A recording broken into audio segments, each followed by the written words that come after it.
Veïns, veïnes, és festa major i enguany sí que hem pogut sortir al carrer per celebrar-ho.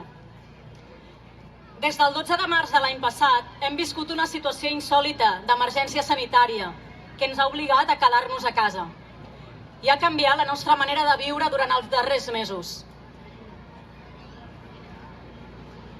Tot i que han sigut mesos de tristesa, també hem après a reinventar-nos i a seguir gaudint i lluitant pel barri.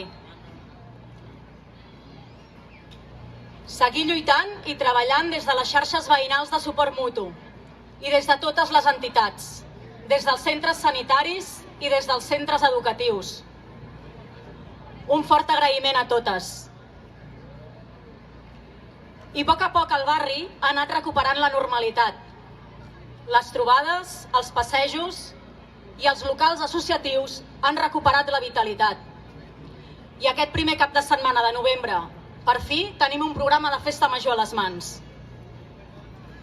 Un programa fet amb il·lusió, amb l'alegria de pensar que tornarem a ballar, a abraçar-nos, a fer safareig, a convidar a tot el veïnat a sortir al carrer, perquè ja és aquí Sant Martí i volem fer festa.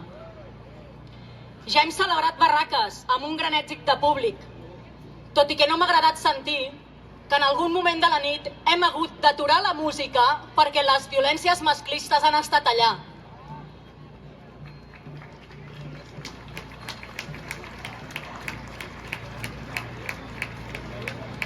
L'emoció de la festa no ens ha fet perdre el seny. Hem de seguir lluitant i reivindicant que els carrers són de la gent i no del trànsit rodat. Que els carrers són per viure-hi i no per aguantar persones queixoses que no entenen que l'associacionisme és vida i que la lluita veïnal és la clau perquè no avanci ni el masclisme, ni la xenofòbia, ni el feixisme, ni altres ideologies que no respecten drets humans fonamentals.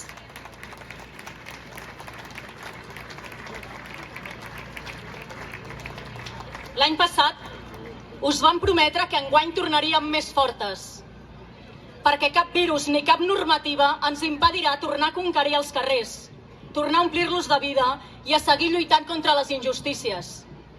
Aquí estem i aquí seguirem. Hem tornat més fortes i amb ganes de viure. Hem tornat felices. Visca la festa major i visca el Clot i Camp de l'Arpa.